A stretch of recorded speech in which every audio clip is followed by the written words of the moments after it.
Sir ये जो हादसा हुआ है 3 तारीख को, उसमें बताया जा रहा है कि कहीं ना कहीं सिक्योरिटी का भी इशू था, गार्ड्स का इशू है। सर उस पर आप क्या कहना चाहेंगे? मैडम गार्ड्स का इशू, आप तो सिक्योरिटी जितनी भी लगाओ, क्योंकि ये कॉम्प्लेक्स में 22 एंट्री पॉइंट्स है। अभी हमारे पास टोटल दोपहर और सुबह को मिला के 18 गार्ड्स है टोटल, 2 लेडी बाउंसर्स भी है रात को। तो हम लोग पूरा प्रयास कर रहे हैं। पहले उधर एक बियर शॉप था, उधर से हमने लोगों को हटाया। और ये जो मर्डर हुआ है उसमें जो यूसुफ था, उसके गाले जब मैंने टेक ओवर किया सोसाइटी, और ओल्ड सिक्योरिटी थी जिनकी बात ही की जा रही है, वो लोग अंदर लगाने को देते थे उसको। ये सब मेंबर्स को पता है। हमारे प्रेमाइसिस में वो गाड़ियाँ लगाता था, हॉकर्स लगाता था, 10-10, 15-15। मैंने आके, थोड़ा समय लगा हमको 3-4 महीने, लेकिन धीरे धीरे करके हमने उनको बाहर किया। अब ये इनका बाहर का मैटर था और सिक्योरिटी का मैटर है। तो आप देखिए कैमरा, जब कैमरा में जो आया है फुटेज, उसमें आप देखिए कि सिक्योरिटी वाले थे वहाँ पे। अब ये सवाल था कि सिक्योरिटी वाले भाग गए वहाँ पे। तो मैडम उसके जो दोस्त थे ना, जो इतना बड़ा उसने गन मार लगे लेके जा रहा था, तो उसके दोस्त लोग थे खड़े थे, वो भी भाग गए थे उधर से डर के मारे। तो ये नहीं कि सिक्योरिटी नहीं थी। और मर्डर के लिए तो कोई प्रिपरेशन नहीं होता है। क्या कभी आपने उस चेहरे को या आपके किसी गार्ड ने उस चेहरे को पहले भी कभी देखा था, ऐसा कुछ? नहीं मैडम, ये जो बाहर से मंगाए गए थे शूटर्स, हाँ। जहाँ तक मेरी जानकारी है, जो पुलिस ने बोला है, तो इनको देखा नहीं था। ये 1-2 दिन पहले आए हैं। और मेरी जानकारी में नहीं, लेकिन ये सुनी हुई बात है कि जिसका मर्डर हुआ है उससे मिले भी हैं लोग। और जो प्राइम अक्यूज्ड है, कॉन्स्पिरेसी की है जिसने, वो तो यहीं पे रहता था, यहीं पे पूरा दिन रहता था। उसकी एक रेंट पे शॉप है, उसमें भी बहुत झगड़े होते थे। हाँ, नॉन स्टॉप म्यूजिक और वन स्टॉप म्यूजिक, रोज़ झगड़े होते थे। 5 नवंबर को हमने दोनों को नोटिस दिया कि खाली करो, सोसाइटी के सेक्रेटरी ने, हमने खाली करने नोटिस दिया है। हाँ, तो ये नहीं कि हमको पता नहीं है, पुलिस को भी पता है। और लेटेस्ट पहले से 2-3 FIR हैं। 1 जनवरी 3 तारीख को एक घटना घटती है और 1 जनवरी को भी FIR हुआ है नया नगर में। तो ये पुलिस का भी एक्सपेक्टेड नहीं था, ये एक्सपेक्टेड नहीं था कि ऐसा होगा। और पुलिस ने भी काफ़ी प्रोसीडिंग्स की है पीछे। सर हालांकि जैसा मुझे पता चला है कि इन लोगों का कंटिन्यूस आपस में झगड़ा तो होता ही था, चाहे वो यूसुफ हो गए, वाहिद हो गए या सोनू हो गए। उन लोग की पहले भी कोई अच्छे बॉन्डिंग नहीं थे, वो लोग कॉम्प्लेक्स में भी काफ़ी टाइम झगड़ा किए। तो उस पर आप क्या कहना चाहेंगे और उस पर आपने किस तरीके की एक्शन लेने की कोशिश? हम लोग ने ओनर को नोटिस दिया कि इनको खाली कराओ। हाँ। इनको भाड़े पे मत दो। हमारा और भी मेंबर्स हैं कि भाई जो भी हॉकर्स हैं ना, अभी कुछ ओनर्स ने क्या किया है कि जो गाड़ियाँ रखते हैं ना, जो गाड़ियाँ बाहर हॉकर्स लगाते हैं, वो उन्होंने अंदर शॉपिंग में रात को लगाते कुछ लोग। मतलब शॉपिंग के जो गाले हैं वो खाली रात को पार्किंग करने के लिए, जो इनके हाथ गाड़ियाँ हैं, हमने बोला वो भी मत करो। लेकिन हम लोग उसको एनफोर्स नहीं कर सकते क्योंकि ओनर को राइट है देने का। पर हम उनको बोल रहे हैं, परसुएट कर रहे हैं कि मत दो, क्योंकि वो उसकी वजह से बाहर के झगड़े अंदर आ जाते हैं। और ये ऐसे ही केस है, ये झगड़ा था हफ्ते का, जगह का, और वो झगड़े अंदर आ गया। वो लड़का अंदर बैठा था, तो इसलिए उसने आके अंदर उसको कर दिया, मार दिया। सर अगर देखा जाए तो शांति शॉपिंग सेंटर में काफ़ी क्लासेस भी हैं। अभी देखिए, एक मर्डर होने के बाद लोगों में अपना सवाल सिक्योरिटी को लेके खड़ा हो जाता है, क्योंकि काफ़ी लड़कियां भी यहाँ पढ़ती हैं, लड़के भी पढ़ते हैं, और काफ़ी यंगस्टर्स यहाँ पे क्लासेस, अलग अलग क्लासेस, चाहे वो नीट की ले लो, चाहे अलग अलग जो भी क्लासेस है। तो क्या लगता है सर, आप क्या आश्वासन देना चाहेंगे कि यहाँ पे बच्चे सेफ़ है कि नहीं? मैडम, क्लासेस का आपने बोला तो आपको बता दूं कि मैं फर्स्ट क्लास मैंने ही चालू किया था। 94 से मेरा क्लास है यहाँ पे। और मैं इंट्रोडक्शन में नहीं बताया आपको, मैं महाराष्ट्र क्लास ओनर्स एसोसिएशन का वाइस चेयरमैन रहा हूँ 16 साल। इनफैक्ट वो एसोसिएशन मैंने ही बनाई है। और मुझे क्लासेस के प्रॉब्लम्स पता है, बच्चों की सिक्योरिटी का भी पता है। हम लोग पूरा ख्याल रखते हैं। ऐसे नहीं कि अभी एक भी कुछ बच्चों को प्रॉब्लम नहीं आई आज तक, और ना आएगी। हम लोग इंश्योर करते हैं कि बच्चे पहुँचे घर पे। ये सब हम लोग का सिक्योरिटी, कुछ भी कंप्लेंट आता है हम लोग इमीडिएटली अटेंड करते हैं। ये केस हो गया आपसी प्रॉब्लम का, बहुत साल से चल रहा था, उन्होंने इधर आके किया। और ये भी सवाल उठाया गया कुछ लोगों ने, मेंबर लोगों ने, कि फुटेज नहीं है, फुटेज जी, ये कहा गया है कि कैमरास के बहुत इश्यूज हैं कॉम्प्लेक्स में। कैमरा का कोई इशू नहीं है इधर। एक्चुअली रिक्वायरमेंट 122 कैमरा की है, पर हमारे पास 20-25 कैमराज हैं। सर आपको क्या लगता है, ये इतना बड़ा कॉम्प्लेक्स में 20 कैमरा इनफ हो जाता है? आता हूँ पूरा। आप इंडिविजुअल मेंबर्स की कैमरास देखो, क्योंकि कोई कोई जगह 3-3 मेंबर ने इंडिविजुअल लगा हुआ है, क्योंकि मेंबर को खुद की सेफ्टी भी चाहिए होती है। तो आप देखो यहाँ पे आप सर्वे करोगे, उस दिन आप शायद रात को आए थे सब लोग, तो आपने सर्वे नहीं किया। अभी जब आप आए थे लास्ट टाइम और हमारे कुछ मेंबर्स ओवर एक्साइटेड होके, लक्ष्मी नारायण शर्मा जी, वो ओवर एक्साइट हो गए और उन्होंने बोल दिया कि फुटेज नहीं है। मैं आपको बता दूं, समझो फुटेज नहीं भी है मेरे पास, तो मैं आके ये नहीं बोल सकता हूँ कि फुटेज नहीं है, हमारे पास कुछ नहीं है। अगर फुटेज है तो भी मैं ये नहीं बोल सकता हूँ कि है, मुझे चुप रहना है।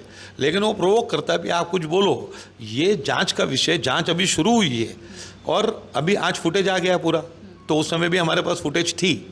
लेकिन ये इल्ज़ाम लगाना कि फुटेज ही नहीं है, और इतना बड़ा कॉम्प्लेक्स है, हो सकता है कि किधर किधर हर चीज़, हर कोना कवर नहीं हो सकता। इवन पुलिस चौकी में, नयानगर पुलिस चौकी भी अब हर कोना कवर नहीं कर सकती हो। कोई भी सोसाइटी में एवरी कोना कवर नहीं होता। स्टिल्ट पार्किंग कहाँ कवर होता है, कोई भी सोसाइटी बताइए, वहाँ कैमरा कहाँ लगते हैं। तो हमारा अभी ये फुटेज मिला तो इसी बात का ये सबूत है कि इतने कोने में भी था तो वहाँ भी कैमरा में पकड़ा गया है। तो फिर कैमरा चाहे मेंबर की हो, हमको पता है कि यह 4 मेंबरों ने कैमरा लगाया ये एरिया में, तो सोसाइटी क्यों लगाएगी वहाँ पे कैमरा? हमारा पार्किंग एरिया में पूरा कैमरा है, आउटस्कर्ट्स पे पूरा कैमरा है, आप जाके इधर भी देख सकते हो, हमारे ऑफिस में भी आके देख सकते हो। तो ये बगैर जानकारी के जाके स्टेटमेंट देना, और उसके बाद उन्होंने क्या किया, लक्ष्मी नारायण शर्मा ने आम आदमी पार्टी को जोड़ दिया इससे। अब ये क्राइम है, कैमरा है, फुटेज है मेरे पास, वहाँ पे मैटर स्टॉप हुआ, इनको पता नहीं है तो इन्होंने मेरे पे डाल दिया। क्यों? क्योंकि ये लक्ष्मी नारायण शर्मा जी और प्रकाश जैन जो उस इंटरव्यू दे रहे थे आपकी चैनल पे, ये दोनों इलेक्शन हार चुके हैं हमारे सामने। तो ये हर चीज़ में सोसाइटी की गलतियाँ निकालते हैं।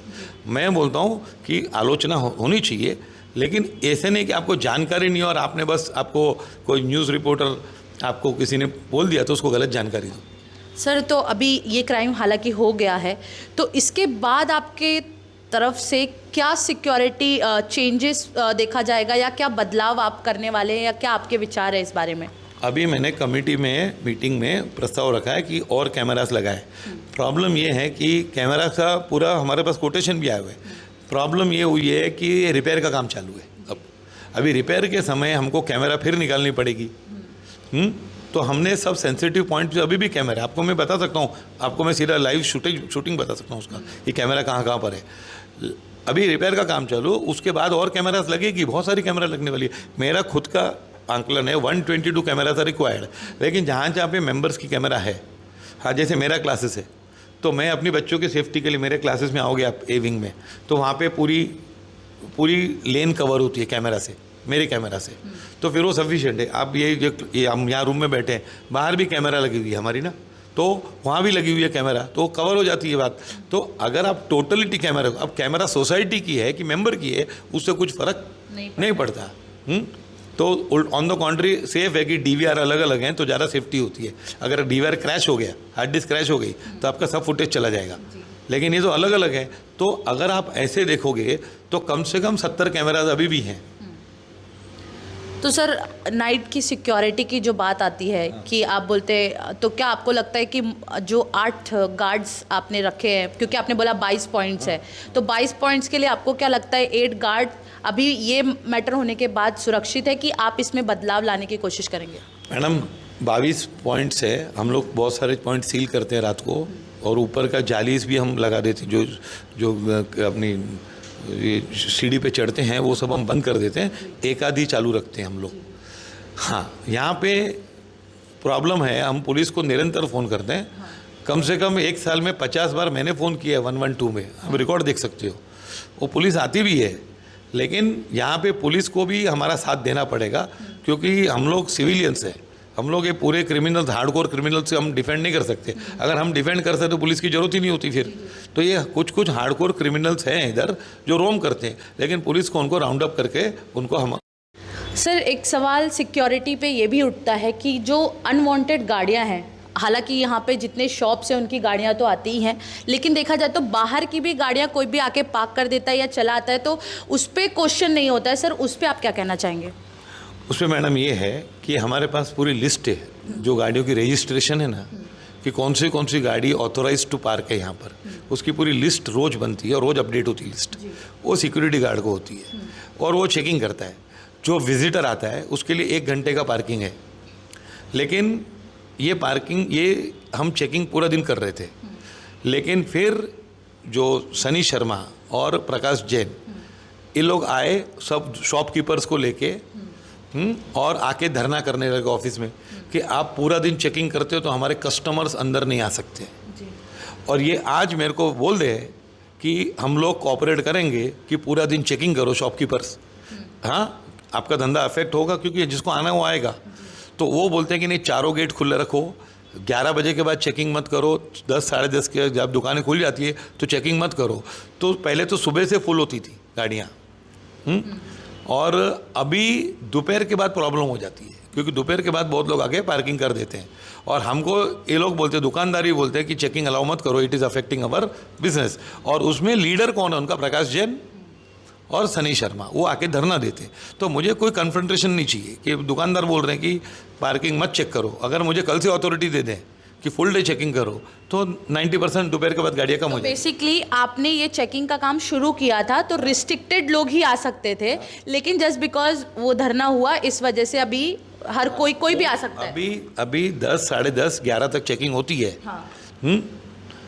लेकिन उसके बाद चेकिंग करने को ये लोग नाराज हो जाते हैं और फिर 2-3 दिन के बाद मिस इन्फॉर्मेशन फैलाई जाती है कि सेक्रेटरी ऐसा कर रहा है, सेक्रेटरी आपका धंधा डुबा रहा है। तो वो सब शॉपकीपर्स को लेके आते हैं। हालांकि सब शॉपकीपर्स टेनेंट है, फिर भी हम लोग टेनेंट की भी सुनेंगे ना कि भाई उनको तकलीफ है, तो फिर इसलिए हमने चेकिंग नहीं करते 11 बजे बाद। मेरे को अगर पूरा देवे कि हम कॉपरेट करेंगे, अथॉरिटी है मेरे पास चेकिंग करने की, लेकिन वो कॉपरेट कर रहे हैं तो हम पूरा दिन चेकिंग करेंगे।